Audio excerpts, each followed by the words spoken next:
ఓం సాయిరామ్. బాబా భక్తులందరికీ కూడా నమస్కారం అండి. అందరూ కూడా సుఖంగా సంతోషంగా ఎప్పుడూ కూడా ఆనందంగా ఉండాలి అని చెప్పి ఆ బాబాగారి తరపున నేను కూడా మనస్ఫూర్తిగా కోరుకుంటున్నాను. ఈరోజు బాబాగారు అందించే సందేశం ఏంటి అంటే కనుక, కోపంగా ఉంది తల్లి, నా తల నేనే పట్టుకున్నాను, ఇక నాతో నీకు ఏ అవసరం కూడా లేదు, నీ ఈ జీవితానికి నాకు సమయం పూర్తిగా ముగిసిపోయింది, తెలుసుకోకపోతే ఇది నిజంగా నీ కర్మేనమ్మా అని చెప్పి ఏదో తెలియని సందేశంతో బాబాగారు మన ముందుకు వచ్చారండి. మరి బాబాగారు ఏ సందేశం అందించినా కూడా అది మన మంచి కోసమే, మన భవిష్యత్తు కోసమే అని చెప్పి మనందరికీ కూడా తెలిసిన విషయమే కదా.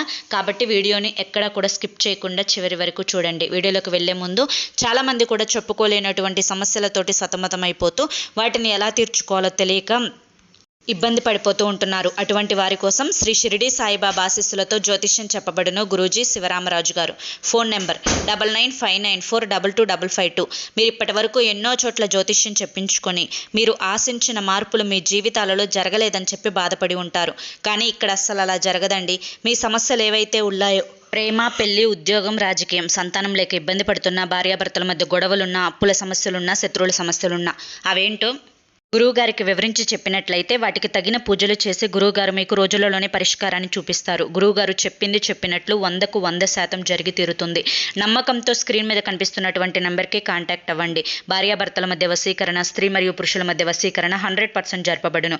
ఎటువంటి సంతాన సమస్యలకైనా కానీ గురువుగారి దగ్గర చక్కటి పరిష్కారం అనేది దొరుకుతుందండి. మాకున్నటువంటి ఎన్నో రకాలైన సమస్యలను గురువుగారు రోజులలోనే పరిష్కరించారు. అలాగే మీ జీవితాల్లో కూడా సంతోషాలు, ఆనందాలు, అదృష్టాలు నిండాలి అనుకుంటే కనుక స్క్రీన్ మీద కనిపిస్తున్నటువంటి గురువు గారి నెంబర్కి వెంటనే కాంటాక్ట్ అవ్వండి. ఇక ఆలస్యం చేయకుండా బాబాగారి యొక్క సందేశం ఏంటో మనం ఇప్పుడు తెలుసుకుందాం. తల్లి, నిజం చెప్పాలి అంటే నీకు చెప్పి నేను అలసిపోయాను. ఇన్నిసార్లు చెప్పిన తర్వాత నా బిడ్డగా భావించి ఒక తండ్రి ఆవేదనను అర్థం చేసుకోనందుకు నీ మీద నిజంగా నాకు కోపంగా ఉంది.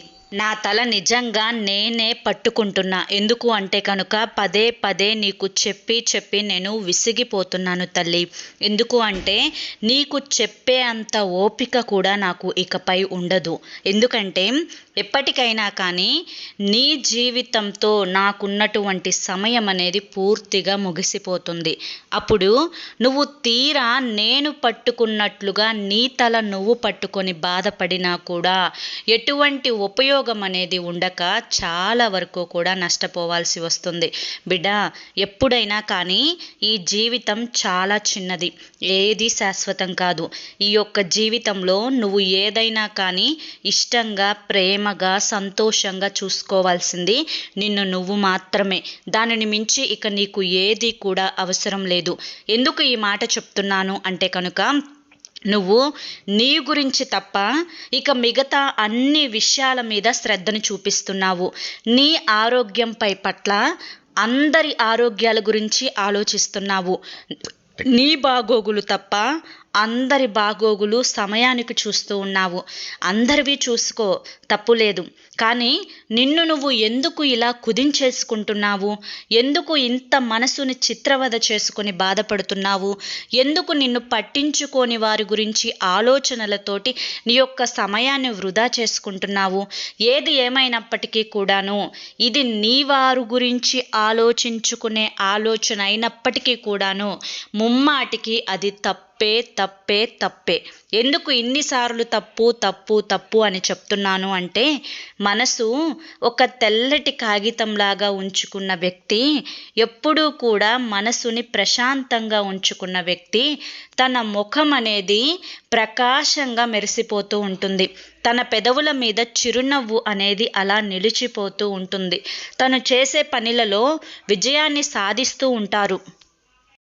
ఈ జీవితంలో తను సాధించాలి అనుకున్న పనుల మీద శ్రద్ధ పెట్టే వ్యక్తి ఎదుటి వారి గురించి ఆలోచనలతోటి మనసుని పాడు చేసుకోరు. తన ఆరోగ్యం కోసం మాత్రమే ఆలోచిస్తారు. చక్కగా టైంకి తినడం, టైంకి పడుకోవడం, రోజుకి 1 గంట సేపు వ్యాయామం చేసుకోవడం, 1 అర్ధగంట సేపు మెడిటేషన్ చేసుకోవడం, నిన్ను ఎవరైతే వెక్కిరిస్తున్నారో, వేలెత్తి చూపిస్తున్నారో అటువంటి వారికి దూరంగా గడపడం, అలాగే నిన్ను పట్టించు పట్టించుకోని వారి మీద ప్రేమను చూపించకుండా ఆ ప్రేమను సైతం నీ మీద నువ్వు చూపించుకోవడం, లేనిపోని భయాలు టెన్షన్లు మనసులో పెట్టుకోకుండా, ఏ ఒత్తిడికి మనసుని గురి చేసుకోకుండా, మనసుని ప్రశాంతంగా ఆనందంగా ఉత్సాహంగా ఉల్లాసంగా ఉంచుకునే ప్రయత్నం చేయడం, ఇలా ప్రతి విషయంలో కూడా తెలివిగా ఆలోచించుకోగలగాలి. ఇప్పటి వరకు ఒకరి కోసం నువ్వు పడే తపన వల్ల నువ్వు సాధించేది ఏదన్నా ఉందా? ఏమీ లేదు. అందరూ కూడా నువ్వు ఎదుటి వ్యక్తిని ప్రేమించినంతగా ఎదుటి వ్యక్తి కూడా నిన్ను ప్రేమించినట్లయితే, నువ్వు ఏ విధంగా అయితే తనతో గడపాలి అనుకుంటున్నావో అలాగే వారు కూడా నీతో గడపాలి అనుకుంటున్నారు కదా. కానీ ప్రతి క్షణం ఇలా పక్కకు నెట్టేస్తూ ఉంటున్నారు అంటే అది ప్రేమ కాదు, కేవలం అవసరాలు మాత్రమే అని నువ్వు ఎందుకు గుర్తించలేకపోతున్నావు? ఎవరి జీవితం వారికి నచ్చినట్లుగా బ్రతికేలా హక్కు ఉంది ఈ జీవితానికి. కాబట్టి నీకు నచ్చినట్లుగా నువ్వు బ్రతకగలగాలి. ఇక్కడ నువ్వు ఏ తప్పు చేయడం లేదు కదా తల్లి. కేవలం నిన్ను నువ్వు మోసం చేసుకోవడం తప్ప ఆ మోసం చేసుకోవడమే మహాపాపం అవుతుంది. రేపటి రోజున ఈ యవ్వనం పోయిన తర్వాత, ఒక వయసు వచ్చిన తర్వాత, నీకు వృద్ధాప్యం వచ్చిన తర్వాత, చేతులు కాళ్ళు గడగడ వణికే సమయంలో, నీ పనులు కూడా నువ్వు చేసుకోలేని సమయంలో నీకు ఒక ఆలోచన వస్తుంది.